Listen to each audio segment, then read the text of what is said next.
हमें अपने शब्दों के माध्यम से प्रेरणा देने का प्रयास करें। जय माता की जय गुरु।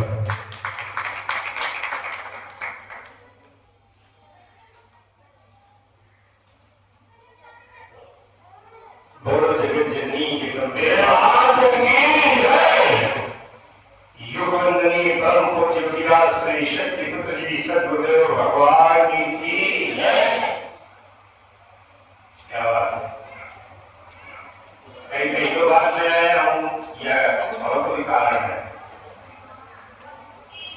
क्या? सक्रियता कम हो रही है क्या? पूरी क्षमता के साथ ये कार्य लगाओ, बहुत अच्छा दिन है ना? आज अक्षय तृतीया है, मालूम है ना आप लोगों को जी? आज जितनी जोर से ये कार्य लगाओगे, जितने समर्पण भाव से दान पुण्य करोगे, उसका कई गुना लाभ मिलेगा। बहुत अच्छा दिन है, इसलिए पूरी क्षमता के साथ ये कार्य लगाओ। बोलो जगत जननी ये वंदनीय परम पूज्य व्यास श्री शक्ति पुत्र जी सद्गुरुदेव भगवान की जय। पंच ज्योति शक्ति तीर्थ सिद्धाश्रम धाम की जय। वो सच्चे दरबार की जय। वो सच्चे दरबार की जय। ये पावन आध्यात्मिक स्थल जहां पर दिव्य महाआरती का क्रम होता है, हम आप सभी बहुत सौभाग्यशाली हैं।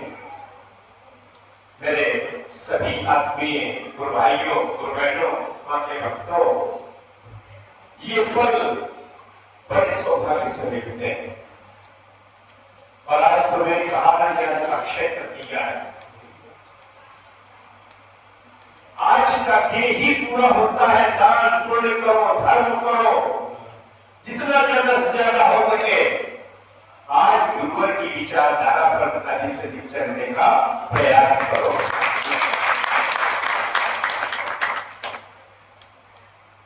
गुरुवर ने हमें जो लक्ष्य दिया है, मानवता की सेवा करने का, अपने राष्ट्र की रक्षा करने का, धर्म की रक्षा करने का, उस लक्ष्य को अपने जीवन का लक्ष्य बनाओ। क्योंकि हर मनुष्य का केवल यही कर्तव्य है जो गुरुवर ने हमें बताया है। कार्यकर्ता बैठक में मैं आया था, उसके बाद आ जाने का मुझे भी सौभाग्य मिला। बहुत से लोग उस कार्यकर्ता बैठक में नहीं थे, लेकिन अधिकांश लोग थे। वो कार्यकर्ता बैठक गेस्ट हाउस में हुई थी। उसमें जितने लोग उपस्थित थे, सभी लोग हाथ उठा करके बताओ कितने लोग उपस्थित थे? अधिकांश लोग उपस्थित थे। हाथ नीचे कर ले। चिंतन गुरुवर देते हैं। चिंतन देने की क्षमता हम लोग के पास नहीं है। हम क्या चिंतन देंगे? हम तो गुरुवर के एक छोटे शिष्य हैं। गुरुवर के चेतना अंश हैं। हम तो गुरुवर के विचारों का अनुकरण करने के लिए गुरुवर की यात्रा तय कर रहे हैं। हमारा और आपका केवल एक ही लक्ष्य है, अपने कर्तव्य को पूर्ण करना। और गुरुवर ने हमें अनेकों बार कर्तव्य बोध कराया कि हमारा कर्तव्य क्या है, मनुष्य के कर्तव्य क्या है। हमें केवल उन कर्तव्यों पर सजग रहने की आवश्यकता है। गुरुवर ने तो स्पष्ट शब्दों में कहा है कि प्रकृति सत्ता माता भगवती जगत जननी जगदम्बा की साधना आराधना करने के लिए बड़े बड़े ऋषि मुनि योगी देवतागण देवाधिदेव भी लालायित रहते हैं। हम आप बड़े सौभाग्यशाली हैं। वो ममता मई मां वो करुणामयी माँ, वात्सल्यमयी माँ, दयामयी माँ, जिनके हृदय में ममता का सागर लहराता है, वो कितनी सहज है, सरल है, उनकी साधना कितनी सरल है, ये गुरुवर ने हमें बताया है। ईर्ष्या, द्वेष, छल, प्रपंच, नाना प्रकार के विकारों से अपने आप को मुक्त कर लो, अपने अंतःकरण को निर्मल, शुद्ध और पवित्र बना लो, फिर तो मां की कृपा निश्चित रूप से मिलेगी। और जिसे मां की कृपा मिल जाए उसके लिए दुनिया में कुछ भी असंभव नहीं है। योगी राज श्री शक्तिपुत्र जी महाराज हमें यही तो बता रहे हैं कि मैंने मंत्रामयी मां को उपस्थित किया है, वही मंत्रामयी मां को प्रसन्न किया है, और जब चाहो जहां चाहो मंत्रामयी मां के दर्शन प्राप्त कर सकता हूं, उनके चरणों का स्पर्श कर सकता हूं। ऐसे ईश्वर कहते हैं कि मैं उन्हीं मंत्रामयी मां की कृपा से किसी भी असंभव को संभव कर सकता हूं, प्रकृति की किसी भी घटना को कम कर सकता हूं या टाल सकता हूं। और यदि कोई भक्त सच्ची भक्ति से मां को प्रसन्न कर ले तो विषम परिस्थितियों में उसे जीवन दान भी दे सकता है। ऐसे ईश्वर, ऐसे गुरु, ऐसे युग चेतना पुरुष आज हमें सद्गुरु के रूप में मिले। हमें तो अपने चिंतन करना चाहिए, मन करना चाहिए, अपने आप पर गर्व करना चाहिए कि हम ऐसे ईश्वर के शिष्य हैं, हम उनके चेतना अंश हैं। हमारी आने वाली पीढ़ियां हम पर गर्व करेंगी कि हम योगीराज श्री शक्तिपुत्र जी महाराज के शिष्य हैं। हम उनकी बताए विचारधारा पर चलते थे, उनके चरण स्पर्श करते थे, उनके चिंतन सुनते थे। आने वाली पीढ़ियां हम पर गर्व करेगी तो हम कुछ ऐसा कर डाले ना कि हमारी आने वाली पीढ़ियां हम पर गर्व करें। हम अपने कर्तव्यों के प्रति सजग हो जाएं, सचेत हो जाएं और अपने बच्चों को संस्कारवान बनाएं। अन्यथा यह यात्रा केवल हम तक सीमित रह जाएगी।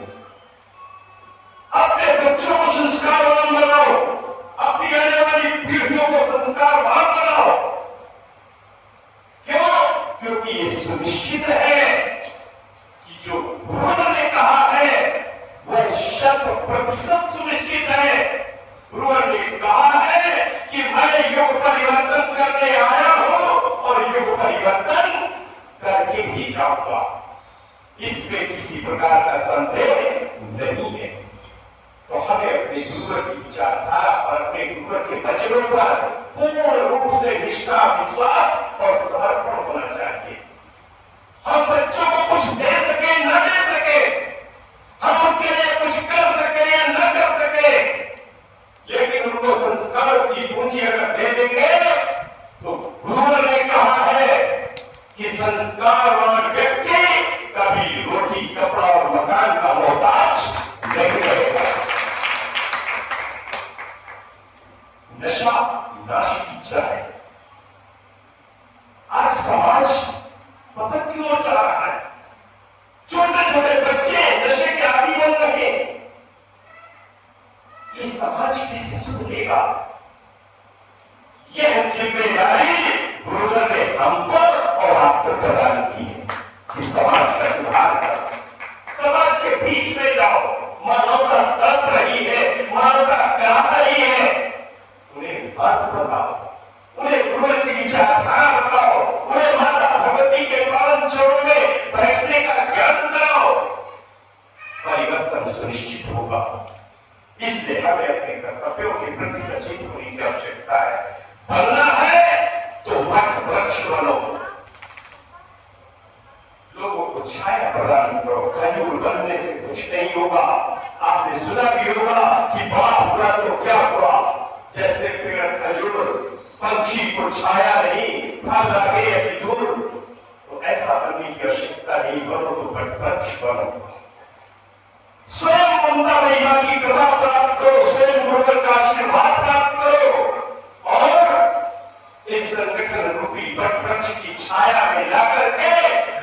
को शीतलता प्रदान करो, लोगों को मां की कृपा प्रदान करो। इसलिए गुरुवर ने हमारा और आपका चयन किया है। करोड़ों लोगों में हम बहुत सौभाग्यशाली है। इसीलिए हमको अपने आप पर गर्व होना चाहिए कि हम युग चेतना पुरुष योगीराज श्री शक्ति पुत्र जी महाराज के शिष्य हैं। चिन्ह तो गुरुवर देते हैं। अभी शिविर में भी गुरुवर ने कहा कि बहुत से कर्तव्य है, गुरुवर का लक्ष्य निर्धारित है, गुरुवर अपने लक्ष्य की ओर तेजी से बढ़ रहे हैं। आप देख रहे होंगे गुरुवर ने बड़े बड़े शिविरों को विराम लगा दिया, जिसमें लाखों लोग उपस्थित होते थे, हजारों लोग को दीक्षा प्राप्त करते थे। गुरुवर ने उस शिविरों में विराम लगा दिया। क्यों? क्योंकि गुरुवर का लक्ष्य है 108 महाशक्ति यज्ञों की श्रृंखला के 100 शेष महाशक्ति यज्ञ संपन्न करना। और आश्रम वगैरह आप लोग गए होंगे तो देख रहे होंगे यज्ञशाला का निर्माण बड़ी तेज गति से चल रहा है। हम आप सौभाग्यशाली होंगे कि हमारा कुछ लग जाए। गुरुदेव जी ने छोटा सा रास्ता बताया कि केवल 5% दशांश तो वेदों पुराणों शास्त्रों में वर्णित है। गुरुदेव ने उसमें भी 5 आपको दे दिया, 95 खर्च कर लो, 5 तो दो। इसी से आपके संस्कार बनेंगे, आपकी आने वाली पीढ़ियों के संस्कार बनेंगे। अगर आपके नाम की एक ईंट भी उस यज्ञशाला में लग जाएगी तो आने वाले हजारों वर्ष तक वह ईंट चिल्ला चिल्ला करके कहेगी कि मेरे सहयोग से। इसलिए मेरे भाई बहनों, ये मौका बार बार नहीं मिलेगा। गुरुवर को बढ़ते जा रहे हैं तेज गति से। गुरुवर ने कहा भी है, कितनी बार कहा है, कुछ पहले ही होंगे जो मेरा पीछा कर पाएंगे। मैं कहां गया, मैं किधर गया, सब ढूंढ नहीं मुझे पाएंगे। इसलिए भाइयों बहनों, आज हमें आपको चलने का सौभाग्य मिल रहा है, गुरुवर की यात्रा करने का सौभाग्य मिल रहा है। इस सौभाग्य को परम सौभाग्य में बदल दो। आज अक्षय तृतीया का व्रत है। आज संकल्प लेना के चरणों में महाआरती का पावन क्षण, ममता नहीं मां गुरुवर की दिव्य उपस्थिति, इससे महत्वपूर्ण क्षण कुछ हो ही नहीं सकते। आज संकल्पित होकर के जाओ कि प्रकट सत्ता ने, गुरु सत्ता ने हमें जो भी दिया है, अपना जो कुछ भी हम लगा सकते हैं, उस पावन पुरी लक्ष्य की ओर अवश्य लगाने का प्रयास करें। जन जन को जगाने का प्रयास करें। मानवता की सेवा, धर्म की रक्षा और राष्ट्र की रक्षा में अपने आप को समर्पित करने का प्रयास करें। इन्हीं भावनाओं कामनाओं के साथ मां गुरुवर के चरणों में प्रार्थना करता हूँ कि हे मां, हे गुरुवर, जो आप भी भूले हैं, भटके हैं, परेशान हैं, बेसहारा हैं, उन्हें भी अपना सहारा दे दो मां। हे गुरुवर, उन्हें भी अपने आशीर्वाद का सहारा दे दो। उनके घरों में विवाह की ध्वज लगाएं, उनके घरों में विवाह की ज्योत जले, मस्तक पर कुमकुम का तिलक लगे, सत्य का पान करें, दुर्गा चालीसा का पाठ करें, अपने जीवन को सौभाग्यशाली बनाएं। इन्हीं शुभकामनाओं के साथ आए समस्त भक्तों की ओर से मां गुरुवर के चरणों में नमन करता हूँ, वंदन करता हूँ, प्रणाम करता हूँ। आप समस्त आदमी भाई बहनों को सदैव जय माता की जय।